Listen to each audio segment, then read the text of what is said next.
नहमदुहु व नुसल्ली व नुसल्लिमु अला रसूलिहिल करीम अम्मा बाद फ़अऊज़ु बिल्लाहि मिनश शैतानिर रजीम बिस्मिल्लाहिर रहमानिर रहीम। मेरे मुअज़्ज़ज़ सामाईन अकराम, अस्सलामु अलैकुम व रहमतुल्लाहि व बरकातुहू। मैं अपने रब कायनात से ये दुआ करती हूँ कि मेरे जितने भी सुनने वाले हैं, रब कायनात सबको सेहतमंद तंदुरुस्त और लंबी ज़िंदगियाँ अता फरमाए। हम सब की हर मुश्किलों परेशानियों तंग दस्तियों में मेरा रब कायनात हमारी मदद अता फरमाए। हमें ज़हनी रूहानी जिस्मानी अज़ियत व तकलीफ़ों से भी निजात अता फरमाए।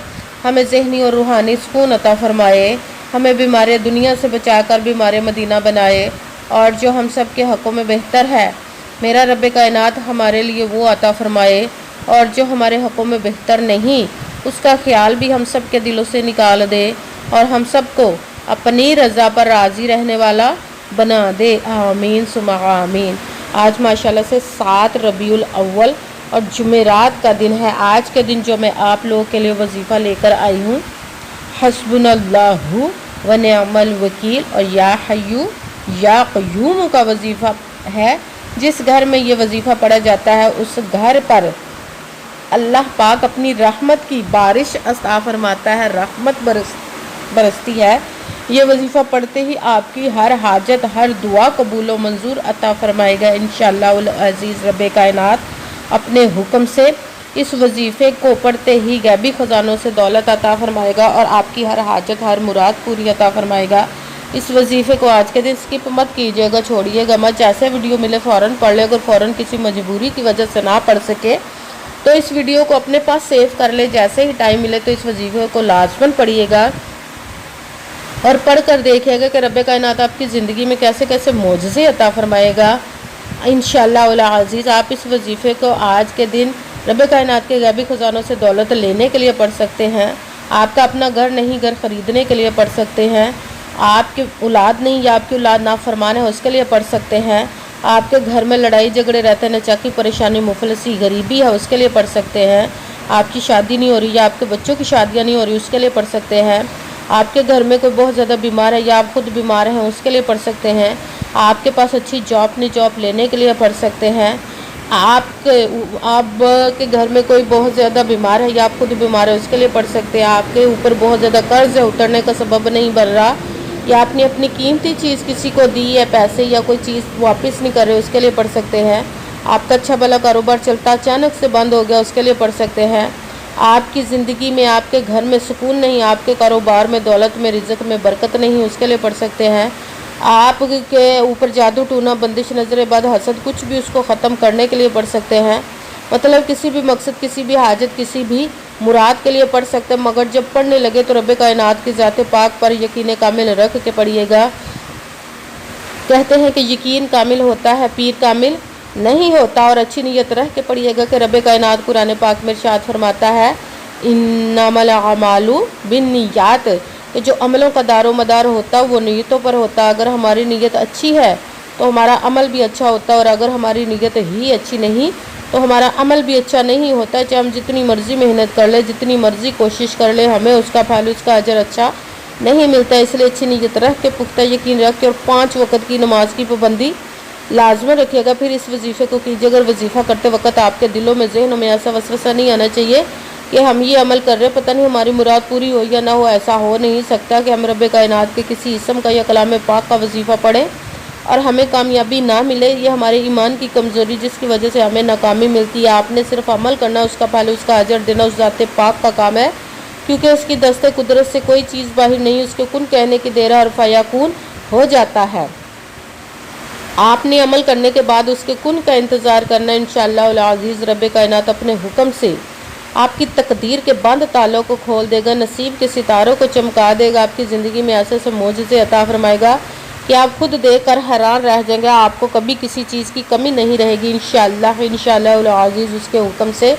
अगर वीडियो अच्छी लगे तो इसको लाइक ज़रूर कीजिए, अगर आगे भी शेयर कर दीजिएगा ताकि किसी दूसरे को हमारी वजह से फ़ायदा पहुँचे तो हमारे लिए सदका जारिया बन जाए। जो नए हैं चैनल पर, चैनल को सब्सक्राइब कर ले, बेल आइकन को भी दबा लें ताकि मेरी अगली आने वाली वीडियो आप तक पहुंच सके।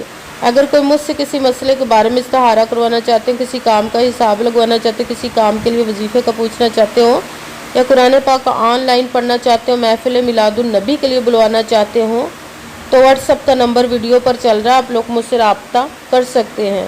اگر میرے بھائی یا بزرگ مجھ سے رابطہ کرنا چاہتے ہو تو واٹس ایپ پر وائس میسیج کر کے اپنا مسئلہ بتا سکتے ہیں۔ اگر بہنیں یا مائیں مجھ سے رابطہ کرنا چاہتی ہوں تو واٹس ایپ پر وائس کال کر کے مجھ سے بات کر سکتی ہیں، اپنا مسئلہ بتا سکتی ہیں۔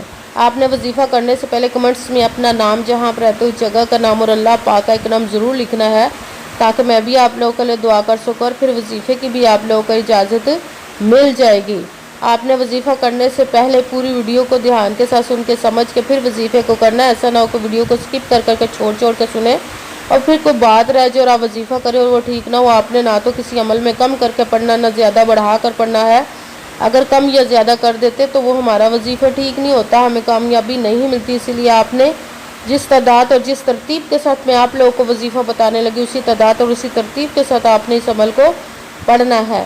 آپ اس عمل کو آج کے دن کسی بھی جگہ پر بیٹھ کر پڑھ سکتے، گھر، آفس، مدرسے، یونیورسٹی، کالج، شاپ پہ، مگر جب پڑھنے لگے بالکل خاموشی، توجہ، سکون کے ساتھ پڑھنا کو وظیفے کے درمیان نہ تو آپ نے کسی سے بات کرنی، نہ اٹھنا، نہ فون استعمال کرنا ہے۔ اگر ہم کسی سے بات کر لیتے، اٹھ جاتے تو وہ ہمارا وظیفہ ٹھیک نہیں ہوتا، اس لیے ہمیں کامیابی نہیں ملتی۔ اس لیے آپ نے مکمل وظیفہ پڑھنے کے بعد کسی سے بات کرنی، اٹھنا یا کہ فون استعمال کرنا ہے۔ آپ اس وظیفے کو آج کے دن کسی بھی وقت پڑھ سکتے، کسی بھی نماز کے ساتھ پڑھ سکتے، نماز کے علاوہ بھی پڑھ سکتے ہیں۔ اگر نماز کے ساتھ پڑھ رہے تو نماز مکمل پڑھنے کے بعد، دعا مانگنے کے بعد آپ نے اس عمل کو پڑھنا۔ اگر نماز کے علاوہ پڑھے تو باوضو ہو کر ایسی جگہ پر بیٹھ کر پڑھنا ہے جہاں بالکل خاموشی، توجہ، سکون کے ساتھ آپ اس عمل کو پڑھ سکیں۔ جب عمل کرنے کے لیے بیٹھ کے تو آپ نے ایک مرتبہ درود پاک پڑھنا، کوئی سا بھی درود پاک پڑھ سکتے ہیں، مگر درود ابراہیمی جو نماز میں پڑھا جاتا ہے وہ والا درود پاک پڑھ لے تو زیادہ بہتر، ورنہ کوئی سا بھی درود پاک آپ پڑھ سکتے ہیں۔ درود پاک پڑھنے کے بعد آپ نے ایک مرتبہ اعوذ باللہ من الشیطان الرجیم بسم اللہ الرحمن الرحیم پڑھ کر اپنے مقصد کی نیت کر لینی، جس مقصد، جس حاجت کے لیے آپ اس وظیفے کو پڑھنے لگے ہیں۔ جب آپ وظیفہ کرنے کے لیے بیٹھ گئے ہیں، نیت بھی کر لی ہے، پھر آپ نے سب سے پہلے نمبر پر جو وظیفہ پڑھنا ہے وہ ہے قرآن پاک کی ایک آیت کا وظیفہ ہے، وہ ہے حسبنا اللہ و نعم الوکیل، حسبنا اللہ و نعم الوکیل، حسبنا اللہ و نعم الوکیل، حسبنا اللہ و نعم الوکیل۔ اس کو آپ نے 11 مرتبہ 11 ٹائم پڑھنا، پھر ساتھ ہی دوسرے نمبر والا وظیفہ رب کائنات کے 2 اسموں کو ملا کر پڑھیں گے تو ایک گنا جائے گا، جو آپ کو اسکرین پر بھی نظر آ رہا ہے، یا حیو یا قیوم، یا حیو یا قیوم، یا حیو یا قیوم، یا حیو یا قیوم، یا حیو یا قیوم، یا حیو یا قیوم۔ اس کو آپ نے 11 مرتبہ 11 ٹائم پڑھنا، پھر ساتھ ہی تیسرے نمبر والا وظیفہ وہ بھی قرآن پاک کی ایک آیت کا وظیفہ ہے، الحمدللہ یا ربی، الحمدللہ یا ربی، الحمدللہ یا ربی، الحمدللہ یا ربی۔ اس کو بھی آپ نے 11 مرتبہ 11 ٹائم ہی پڑھنا ہے۔ سب سے پہلے ایک مرتبہ درود پاک پڑھا، درود پاک کے بعد ایک مرتبہ اعوذ باللہ من الشیطان الرجیم بسم اللہ الرحمن الرحیم پڑھ کر اپنے مقصد کی نیت کر لینی، جس کے لیے آپ اس عمل کو پڑھنے لگے ہیں۔ پھر سب سے پہلے نمبر پر جو وظیفہ پڑھنا ہے حسبنا اللہ و نعم الوکیل، اس کو آپ نے 11 مرتبہ 11 ٹائم پڑھنا، پھر ساتھ دوسرے نمبر والا وظیفہ یا حیو یا قیوم، اس کو آپ نے 11 مرتبہ 11 ٹائم پڑھنا، پھر ساتھ تیسرے نمبر والا وظیفہ الحمدللہ یا ربی، اس کو بھی آپ نے 11 مرتبہ 11 ٹائم ہی پڑھنا ہے۔ پھر آپ نے وہی درود پاک پڑھنا جو درود پاک آپ نے وظیفہ شروع کرنے سے پہلے پڑھا تھا۔ جب درود پاک پڑھ لیا، اب آپ کا وظیفہ مکمل ہو گیا، اب آپ نے دونوں ہاتھوں کو رب کائنات کی بارگاہ اقدس میں بلند کر لینا۔ سب سے پہلے اپنے گناہوں کی بخشش کی دعا مانگنی، پھر جس مقصد، جس حاجت کے لیے آپ نے اس وظیفے کو کیا اس کی خوب دعا کیجیے گا۔ دعاؤں میں مجھے بھی یاد رکھیے گا، میرے لیے بھی دعا کیجیے گا، جزاک اللہ خیرہ۔ جس مقصد، جس حاجت کے لیے آپ نے اس وظیفے کو کیا، رب کائنات اپنے حکم سے، اپنے پیارے محبوب کے صدقہ سے، اپنے کلام پاک اور اسم مبارک کے صدقے اور اس پیارے پیارے ماہ مبارک ربیع النور کے صدقے آپ کی تمام نیک و جائز حاجات کو قبول و منظور عطا فرمائے انشاءاللہ العزیز، آمین ثم آمین۔ السلام علیکم ورحمۃ اللہ وبرکاتہ۔